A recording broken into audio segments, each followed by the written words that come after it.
आसक्ति, आज का विषय आसक्ति है। आसक्ति क्या है? आसक्ति, आसक्ति तो हर एक व्यक्ति में होती है। आप ये भी कहें कि बिना आसक्त व्यक्ति कौन होगा?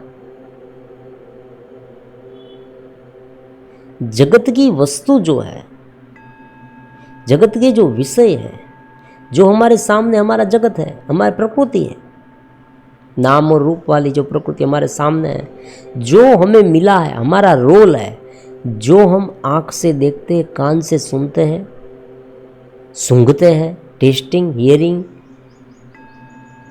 ये प्रकृति एक घेरे में, एक दायरे में हमें दिखती है। ऐसी बात नहीं प्रकृति सभी प्रकार की प्रकृति हमें दिखने लगे। हमारी जितनी क्षमता है उतनी प्रकृति हमें दिखती है। एक जो बर्ड्स है, पक्षी है, उनके लिए प्रकृति नीला गगन, ट्रीज, पेड़, पेड़ पौधे, फल फूल है, ये उनकी प्रकृति है, वो उनको देखता है। जो जो चीज़ हमारे सामने आती है उनके बारे में इतना सोचने लगना, बार बार चेक करते रहना, ये आसक्ति है। सहज रूप से चला जाए कोई प्रॉब्लम नहीं, भीतर चेतना है, हम चेतस है, ये वर्तुल पूरा हो जाए, चेतना उत्पन्न हुई, चेतना की जो ज्योत है ना, लो,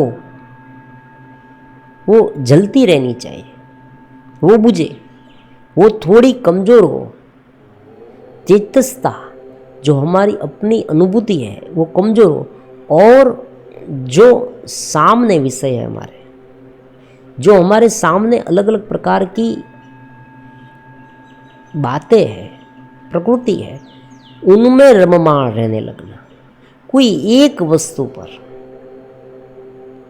मान लीजिए एक बहुत सुंदर सा एग्जाम्पल हम लेते हैं, पूरी बात समझ में आ जाएगी। आपके घर में पेड़ है, आपने एक पेड़ को बहुत ही बचपन से, मतलब पेड़ का बीज बोया था, फिर पेड़ में से पौधा, बीज में से पौधा हुआ, फिर धीरे धीरे एक बड़ा पेड़ हो गया।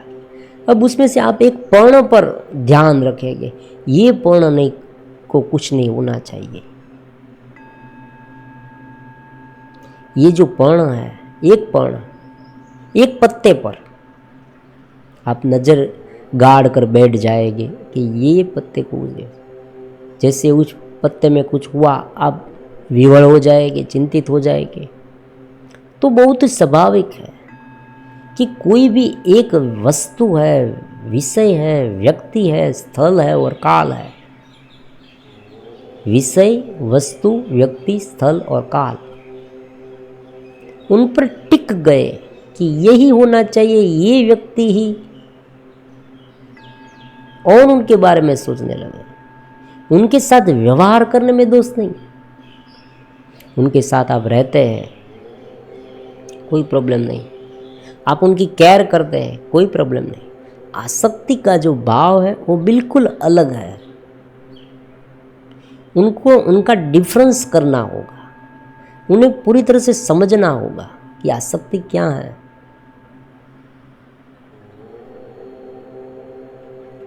इस वस्तु पर ज़्यादा से ज़्यादा सोचना, पूरे दिन, बहुत सारे समय तक, लंबे समय तक,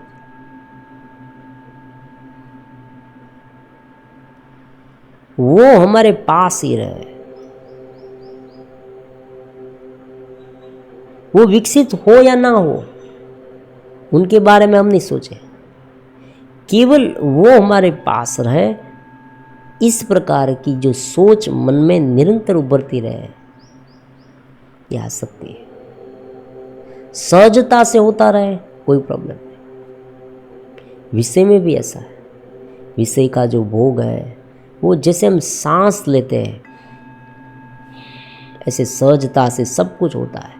लेकिन अगर कोई एक विषय पर ज़्यादा आसक्त हो गया तो उनके बारे में देखने लगेगा, उनके बारे में सोचने लगेगा, मैं ये करूँ वो करूँ तो ज़्यादा आनंद मिले, ऐसा करूँ वैसा करूँ। तो इस आसक्ति फिर क्या होगा, वो एक घेरे में गिर जाएगा। उनकी जो ऊर्जा है, चेतना है, वो कंडेंस्ड होगी, संकुचित होती जाएगी। उस विषय में मैं हूँ का जो अनुभव आत्मा का है, चेतना का है, मैं चेतस हूँ, ये चेतस हूँ ये बोलना नहीं है। शुरुआत में हमें शुरुआत जब ध्यान करते तब हम ये सोचते हैं मैं चेतना हूँ, लेकिन ये उनका अनुभव है। चैतन्य का जो अनुभव है वो धीरे धीरे धीरे धीरे धीरे क्षीण होता जाए और उस वस्तु में ही लगातार मन चला जाए। फिर धीरे धीरे क्या होगा कि उस वस्तु में, उस व्यक्ति में, उस विषय में, उस स्थल और काल में मन इतना एकरूप होता जाए कि जरा सी भी गड़बड़ी आए कि अत्यंत दुख हो, व्यक्ति को आघात लग जाता है। ऐसे भी घटनाएं घटती है कभी कभी, आप देखना। और आसक्ति से कोई सुचारू परिणाम नहीं आता, ये भी बात है। मैंने बहुत बार ऐसा देखा है। मान लीजिए कोई व्यक्ति पर आपको आसक्ति है, वो बीमार हो जाए, आप उनकी सेवा करने के बजाय आप सिर पकड़ कर बैठ जाएंगे, अरे इस व्यक्ति को ये होगा, अरे इस व्यक्ति को ये होगा, अरे वो मर जाएगा, अरे वो मर जाएगा। अरे भाई, तुम उनकी सेवा करो। अगर ऐसा ही सोचते रहोगे तो वो नहीं मरता होगा तो भी मर जाएगा। और अपने आप को इतना वो नुकसान पहुंचा देता है मानसिक लेवल पर कि अपना आपा खो बैठता है।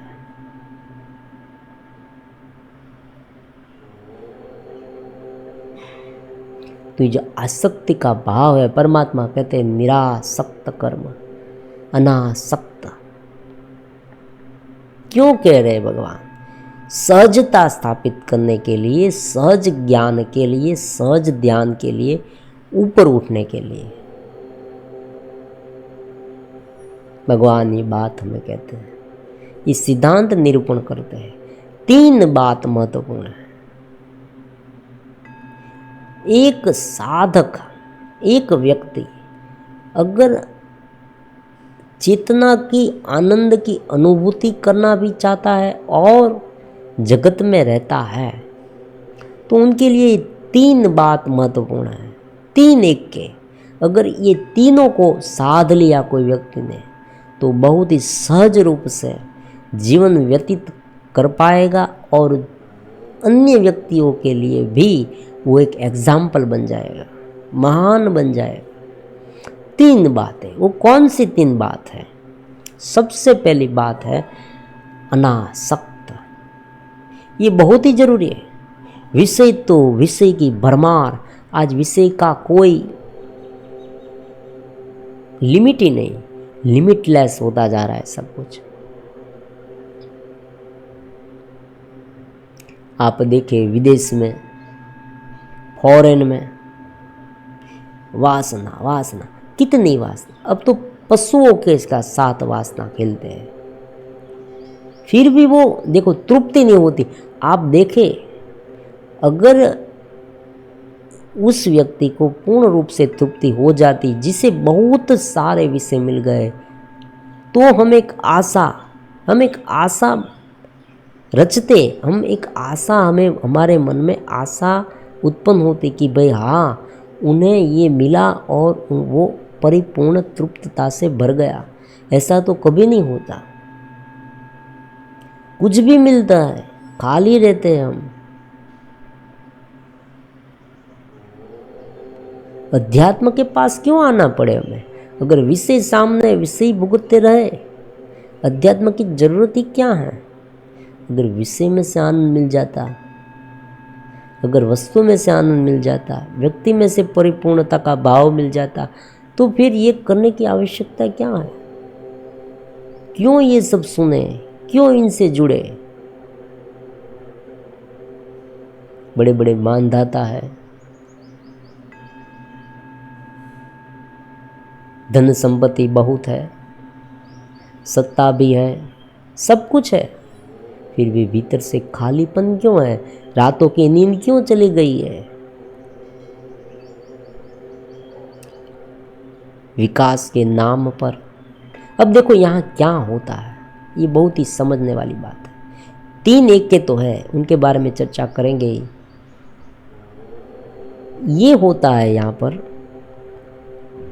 कि व्यक्ति को एक बार आपने उपसा दिया कि ये मिल जाए, ये मिल जाए, ये मिल जाए, ऐसा सोचते रहो और आगे बढ़ते रहो। फिर ब्रेक कहाँ लगानी है?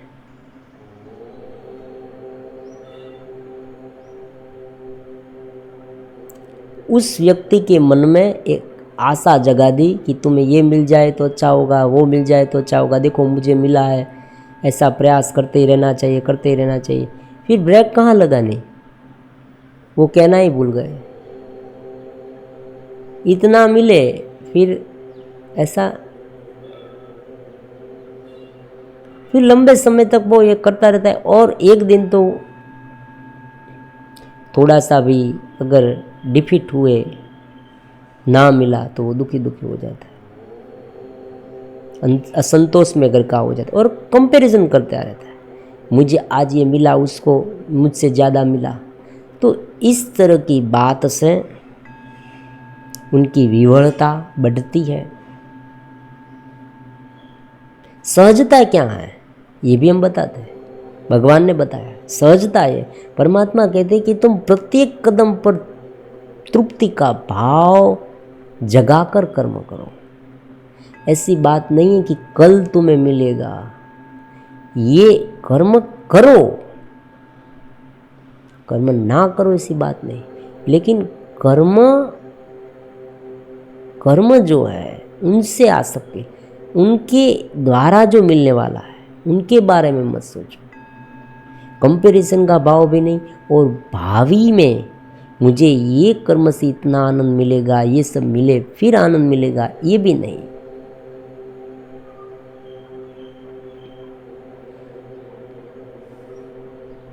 तो सबसे पहली बात 3 एक में अनासक्ति। दूसरी बात है, भगवान कहते हैं कि विषय को त्यागने से उनका विषय तो निवर्तन्ते, लेकिन उनका राग नहीं जाता। भीतर जो दबी हुई इच्छा है ना वो रहती है, बाहर से आपने विषय को दबा दिया, नहीं भुगतना है मुझे, निर्णय ले लिया, भीतर है। जैसे ही संकल्प शक्ति थोड़ी सी कमजोर हो कि तुरंत फिर से विषय हावी हो गए। और कभी कभी तो क्या होता है कि व्यक्ति विषय ना भुगतूं ऐसा सोचता रहता है और फिर ये सोच ही उसे विषय के बारे में इतना उलझा देती है कि अनायास विषय बाहर प्रकट हो जाते हैं। और जैसे कोई बिल्ली चूहे को पकड़ लेती है ना, उसी तरह से विषय उसे पकड़ लेते हैं। वो कहते भी है हमें कि गुरुदेव हमने बहुत संकल्प दबा दिया, लेकिन दबाने से कुछ नहीं हुआ, वो और जोर से बाहर आए। तो यहाँ पर क्या है? परम दृष्टवा, परमात्मा जो भीतर चेतना है उनमें एकरूप रहने की निरंतर प्रैक्टिस, साक्षी भाव हो, भगवत भाव हो, परम भाव हो, जो भी आपका है, जो हमारा स्वरूप है, उसमें रहने की जो लगातार प्रैक्टिस है शुरुआत में। फिर जब हम उसमें रहने लगे तब उसमें रहना और कर्म करना है। अनासक्त भाव से क्या होगा? जो ज़्यादा विचलित करने वाली बात है ना मन को, वो धीरे धीरे छटती जाएगी। खाना खाते हैं, कोई बात नहीं, खाना तो खाते हैं। आज हमें बहुत अच्छा मिला, ऐसा ही मिलना चाहिए, वैसा नहीं, सहज भाव। अनासक्ति का दूसरा एक महत्वपूर्ण पहलू है डिटेच रहना। ईर्ष्या का भाव आया, बहुत स्वाभाविक है, हर एक व्यक्ति में आता है। ऐसी बात नहीं है कि एक व्यक्ति में आता है दूसरे में नहीं आता, दूसरा व्यक्ति बहुत महान हो गया, हर एक में आता है। अटैच नहीं होना, तुरंत सबल जाना कि भाई ये भाव है, मन के कुछ बात नहीं, मैं तो चित्तस्थ हूँ। डिटैच, अनासक्त। असंतोष उत्पन्न हुआ, कुछ बात नहीं, मन के स्तर पर है ना, अपना कहाँ है, संभल गए। एक ज्योत जगे ऐसा प्रयत्न, बाहर अनासक्त। अब तीसरा जो बहुत महत्वपूर्ण है वो है लोक संग्रहार्थ कर्म। परमात्मा ने ये बात बहुत ही सहज रूप से समझा दी अर्जुन को कि ये अर्जुन, तुम कर्म करो, लोक संग्रहार्थ कर्म करो। जीवन ध्येय के लिए जीना, कोई एक ध्येय रखे बड़ा, उस ध्येय में लग जाए, अपने आप साधना हो जाएगी।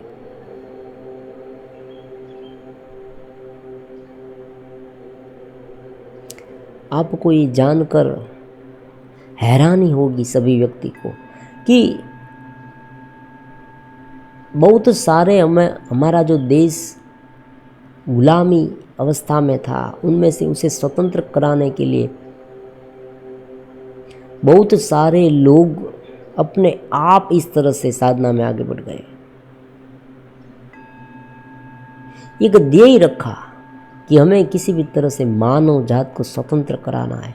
ये जो गुलामी है, विषय की गुलामी हो, व्यक्ति की गुलामी हो, गुलामी में व्यक्ति का विकास नहीं होता क्योंकि वो एक घेरे में रहता है। उस गुलामी को हमें हटाना है, उनके लिए वो प्रयास करने लगे। एक ध्येय हुआ, रात न देखी दिन न देखा, इस तरह से एक ध्येय ऐसा रखे कि भाई कौन कौन से प्रॉब्लम है जगत में, देखे क्या हमसे हो सकता है वो देखें, लग जाए। जीवन ध्येय अपने आप सिद्ध होगा। और जैसे जैसे उस विषय में जाते, उस कार्य में, लोक संग्रहार्थ कार्य में जाते जाएगी, वो भी अनासक्त भाव से। और परम दृष्टवा, 3 बात याद रखकर भगवत गीता में भगवान ने 3 बात महत्वपूर्ण कर दी, तो धीरे धीरे साधक की रूटीन लाइफ भी ठीक हो जाएगी। क्यों होगी? ये भी है, मान लीजिए रूटीन जो कर्म है उनमें अनासक्त भाव से रहे।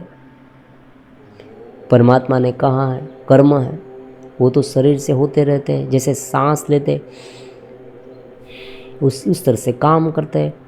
कंपैरिजन तो करनी ही नहीं है, कल मुझे क्या उनसे मिला वो भी सोचना ही नहीं है, बस करते ही जाना है, कार्य में आनंद लेना है। अनासक्त भाव।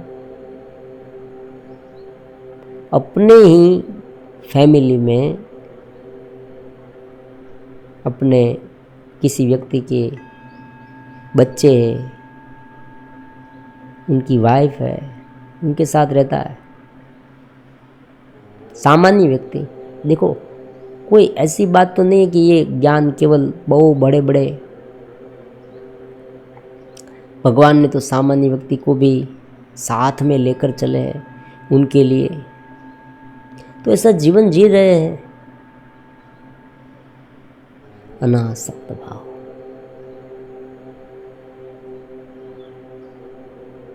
उनका विकास हो, वो चित्त स्थिति में पहुंचे, मैं भी चित्त स्थिति में पहुंचूं, उस तरह से वो अनासक्त भाव। उनके शरीर पर आसक्ति, अत्यंत आसक्ति, इनसे मुझे ये आनंद मिलता है, ये भोग की आसक्ति, ऐसा नहीं। आसक्ति मोह उत्पन्न करता है, व्यक्ति को, सामने वाले व्यक्ति को विकसित नहीं होने देता, ऐसा भी है। क्योंकि अगर उनका विकास हो जाए तो वो मेरे पास से चला जाएगा, ये भी है। आजकल आप देखते हैं कि पेरेंट्स जो है उनकी आसक्ति को, वो अपनी आसक्ति को दबाकर बच्चे को आगे पढ़ने के लिए फॉरेन दूर दूर भेजते हैं। फॉरेन मतलब दूर दूर, उन्हें विकसित होने की छूट दे देते हैं, जाओ। और बहुत सारी घटनाएं ऐसी बनी हैं, आपको कोई कहेगा कि भाई हाँ इस व्यक्ति ने उसे दूर नहीं भेजा और उनका विकास नहीं हुआ, ये सब जो कुछ है संसारिक लेवल पर है। लेकिन आसक्ति का भाव जैसे उत्पन्न होता है, व्यक्ति उस वस्तु पर अपना मालिकी का भाव व्यक्त करने लगता है, फिर उस वस्तु को आगे नहीं बढ़ने देता। इनसे उनका नुकसान भी हो सकता है। कोई छोटा बच्चा है, उस पर आसक्ति है, तो उसे उनकी माँ है, वो कुछ कहेगी नहीं, मान लीजिए, नहीं नहीं नहीं, उसे नहीं मारना, उसे कुछ कहना ही नहीं, उसे जैसे जो करे वो करने दीजिए, शरारत करे करने दीजिए, ना पढ़े भले ना पढ़े, आगे ना बढ़े भले आगे ना बढ़े, जैसा है वैसा ही रहने दीजिए।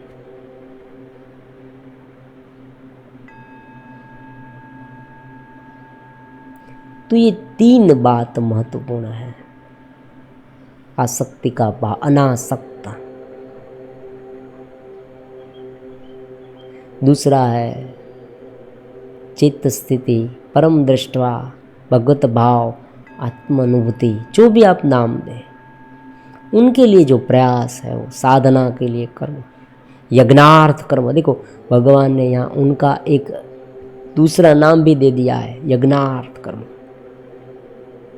जप यज्ञ है, ध्यान यज्ञ है, अपने प्राण को अपान में सम्मिलित करके तुम मुझे प्राप्त हो। तो ये यज्ञार्थ कर्म। और तीसरे जो है वो परोपकार, लोक संग्रहार्थ कर्म।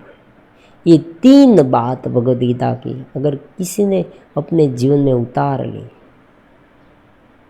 तो साधना सहज हो जाएगी, इसमें कोई शंका नहीं।